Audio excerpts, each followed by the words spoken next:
What's up, motivators? Timothy here. If you've ever had life hit you so hard that you didn't know how to start again, this video is for you. Life doesn't always break gently. Sometimes it hits fast, whether it's a loss, a setback, a crisis, or a slow season that drains the life out of you. Listen, when this happens, the hardest part isn't the pain itself, it's figuring out how to move again after it. I've been there recently, and I'm telling you, the struggle has been real.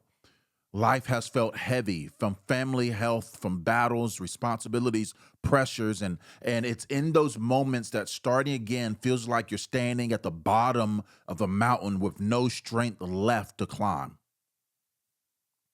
But I need you to catch what I'm sharing with you. But starting again isn't about pretending that you're fine. It's about learning how to move even when your heart still hurts.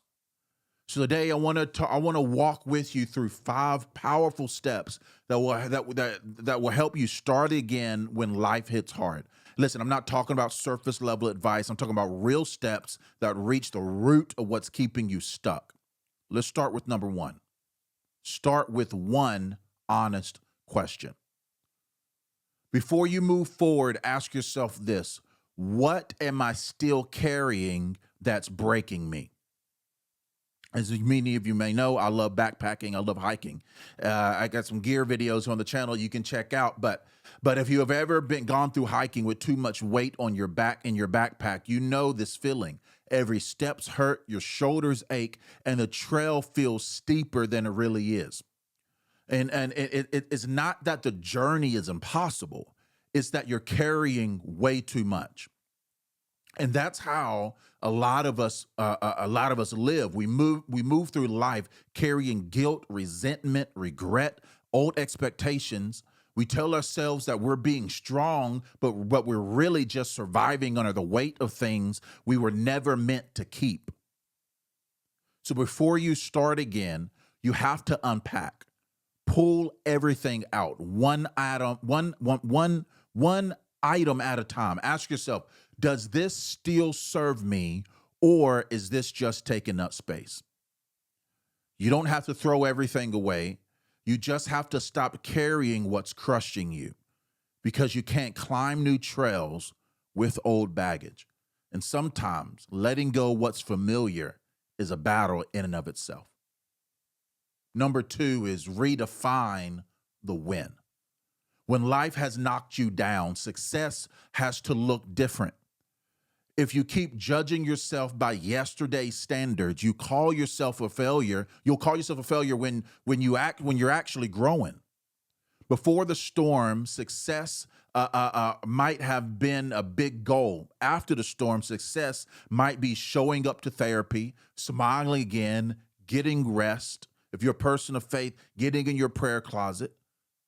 All right. It's not about weakness. It's about wisdom. So I need you to think of a seed underground. It looks buried, but the breaking is part of becoming, right? You're not lowering your standards. You're honoring your season. So give yourself some grace. So instead of asking, am I there yet? I need you to ask yourself, am I moving again? Because motion, no matter how small, is proof that life is still in you. Number 3, create one anchor habit. When your world feels unstable, you need one small rhythm that will keep you grounded. For me, that rhythm is hiking, is walking, was weightlifting. And so when I'm on the trail, the world gets quiet enough for me to think clearly again. The sound of my steps, the sound of my breath that reminds me that healing doesn't always look like sprinting. Sometimes it looks like showing up again tomorrow. So anchor your habits, all right?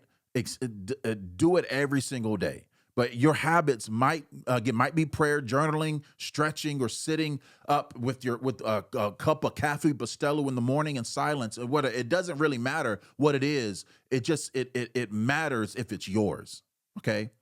So because your mind heals through repetition, Each time you show up with that small action, you send a message to your soul that says, "Hey, I'm still here, and I'm still choosing to move." My fourth advice for you is to invite accountability, not an audience. When people start over, they often feel the need to announce it. Mm. But when you're rebuilding, you don't need to be seen. You need to be supported. You get what I'm saying? I'm gonna tell you that one more time. You don't need to be seen. You need to be supported. So I need you to find one or two people that can handle your honesty.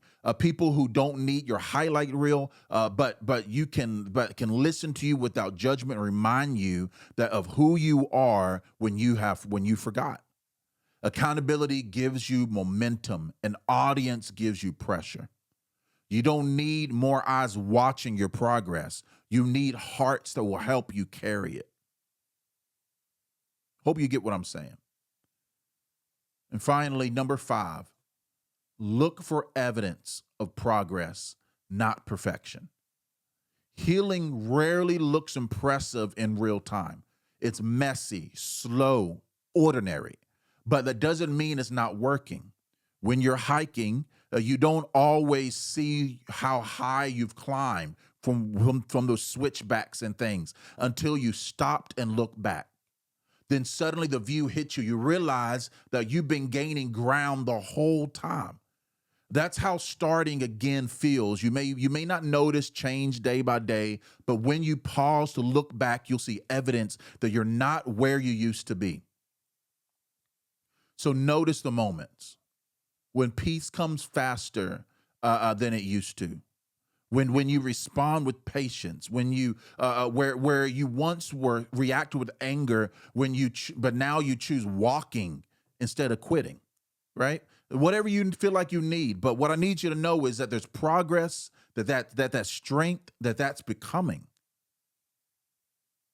So starting again isn't a sign that you failed. It's proof that you're still willing. You may feel that starting again. You may be starting again, but you're not starting from nothing. You're starting from experience, from lessons, from faith, from resilience. So don't despise the days of small beginnings. Every step is sacred when you've decided to keep moving. So listen, I need to know if this message has spoken to you. Comment below and tell me, what is one thing you are ready to unpack so you can start again? Throughout some of these videos, you've heard me say, move, believe, become. But what I want you to know that this is not just a tagline, it's a way to live. Move means to refuse to stay stuck. There's a Bible verse that says, "For we are not the people who shrink back and destroyed, but people who believe God and are saved." So move. Take one step, even if it's trembling. Movement is faith in motion. Standing might feel safe, but nothing grows in safety.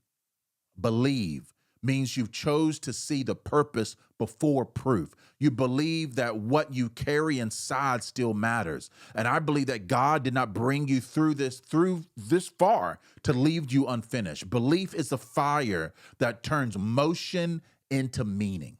And lastly, become means transformation. It's who you turn into when you keep showing up. It's not being perfect. It's not, but it is about being present. It's a version of you that rises after the loss, that keeps climbing when comfort says stop. So when you hear me say move, believe, become, hear it as an invitation from a part of you that knows there's more.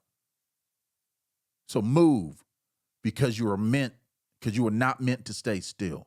Believe because there's something more worth fighting for. Become because the world needs the healed, whole, and hopeful version of you. But gotta know, this is a journey, and this is the heartbeat of TM Motivations. And if you're ready to walk it out with me, then let's do it together. All right? TM Motivations. Move, believe, become.